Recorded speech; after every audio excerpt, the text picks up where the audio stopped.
টাকা জিতেছেন বা ঘরে বসে কাজ, প্রতিদিন ইনকাম। মানুষ এই মেসেজ দেখে খুশি হয়ে যায়, কারণ ঠিক এই সময়েই স্ক্যামার আপনাকে বলে শুধু একটা ওটিপি দিন, তারপরেই আপনার টাকা রিলিজ হবে, আর পুরো ব্যাংক অ্যাকাউন্ট স্ক্যামারের নিয়ন্ত্রণে চলে যায়। উত্তর দিনাজপুর জেলার ইসলামপুর পুলিশ জেলার এক মাসব্যাপী সাইবার অ্যাওয়ারনেস এবং ট্রাফিক অ্যাওয়ারনেস কর্মসূচি ঘিরে বৃহস্পতিবার ইসলামপুর থানার মিটিং হলে সাইবার অ্যাওয়ারনেস এবং ট্রাফিকের ওপর শর্ট ফিল্ম কম্পিটিশন হবে। যতগুলো শর্ট ফিল্ম পার্টিসিপেট করেছে সেগুলো দেখানো হলো। এই সাইবার অ্যাওয়ারনেসে এবং ট্রাফিক নিয়ে শর্ট ফিল্মে যারা যারা অংশগ্রহণ করেছেন তাদের মধ্যে প্রথম, দ্বিতীয় এবং তৃতীয় স্থান অধিকারীদের আগামী 31শে জানুয়ারি ইসলামপুর পুলিশ জেলা মাঠে পুরস্কার দেওয়া হবে বলে জানিয়েছেন ডিএসপি ডিইবি রাহুল বর্মন। উপস্থিত ছিলেন ডিএসপি রাহুল বর্মন, আইসি হীরক বিশ্বাস সহ ইসলামপুর পুলিশ জেলার অন্যান্য পুলিশ আধিকারিকেরা।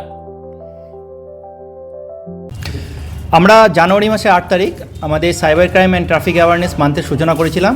তো সেই যে সূচনা হয়েছিল সেখানে আমরা ঘোষণা করেছিলাম যে সাইবার ক্রাইমের উপর বেস করে কিছু শর্ট ফিল্ম কম্পিটিশন করা হবে। শর্ট ফিল্ম কম্পিটিশনে অনেক পার্টিসিপেন্টসরা রেজিস্টার করেছিল এবং তারা নিজেদের শর্ট ফিল্ম সাবমিট করেছিল। সেই যে শর্ট ফিল্মগুলো সাবমিট করেছিল সেখান থেকে আমরা কিছু ফিল্মকে সিলেক্ট করেছিলাম, যেগুলোকে আজকে আমরা ফাইনালি স্ক্রিনিং করালাম সকলের উপস্থিতিতে। এই ফিল্মগুলোর মধ্যে থেকে কিছু ফিল্মকে আমরা ফার্স্ট, সেকেন্ড, থার্ড প্রাইজ দেবো এবং আজকে আমরা যে ফিল্মগুলোকে স্ক্রিনিং করালাম সেগুলো প্রত্যেকটি খুবই ভালো এবং খুব সুন্দর হয়েছে। এই যে আজকে ছিল সেটা যে ফাইনাল স্ক্রিনিংটাই ছিল, যে আমাদের সাইবার ক্রাইম অ্যাওয়ারনেস এবং ট্রাফিক অ্যাওয়ারনেস মান্থ ছিল, সেই মান্থের একটা পার্ট। কতজন পার্টিসিপেট অংশ করেছিল? দেখুন, রেজিস্ট্রেশন করেছিল প্রায় 60 জন, তার মধ্যে থেকে সাবমিশন করেছিল 24, আর আজকে তাদের মধ্যে থেকে কিছু ফিল্ম আমরা স্ক্রিনিং করলাম।